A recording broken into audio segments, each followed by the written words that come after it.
দেশের বর্তমান পরিস্থিতিতে হঠাৎ প্রধান উপদেষ্টার পদত্যাগের গুঞ্জন ওঠে বৃহস্পতিবার। এ নিয়ে উপদেষ্টা পরিষদের সদস্যদের মধ্যে নানা আলোচনা হয়। শুক্রবার সকালে ঢাকা বিশ্ববিদ্যালয়ের সিনেট ভবনে ২৪তম জিওলজি সোসাইটির সাধারণ সভায় যোগ দিয়ে সমসাময়িক বিষয় নিয়ে সাংবাদিকদের সঙ্গে কথা বলেন পরিবেশ, বন ও জলবায়ু উপদেষ্টা সৈয়দা রিজওয়ানা হাসান।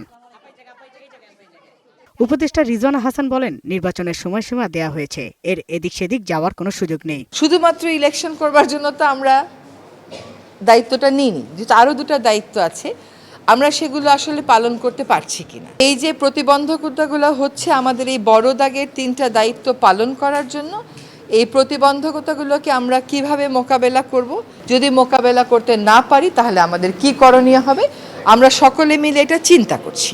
ডিসেম্বর থেকে জুনের মধ্যে নির্বাচন হবে, তার একদিনও এদিক সেদিক হওয়ার কোনো সুযোগ আমাদের পক্ষ থেকে নেই। সরকার চাপে রয়েছে কিনা এমন প্রশ্নের জবাবে রিজওয়ানা বলেন, পারফর্ম করতে পারছি কিনা সেটাই চাপ। এক জায়গা থেকে আরেক জায়গায় মিটিংয়ে যাবেন, সচিবালয় থেকে যমুনা মিটিংয়ে যাবেন, যেতে পারবেন না, রাস্তা বন্ধ। তো চাপ হচ্ছে আমাদের নিজেদের পারফরমেন্সের চাপ, যে আমরা পারফর্ম করতে পারছি কি পারছি না। দায়িত্ব পালনের প্রতিবন্ধকতা হচ্ছে উল্লেখ করে তিনি বলেন, কাজ করতে না পারলে সেই দায়িত্বে থাকা প্রাসঙ্গিক নয়। আমরা যদি আমাদের দায়িত্ব পালন করতে পারি তাহলেই আমাদের দায়িত্বে থাকাটা প্রাসঙ্গিক।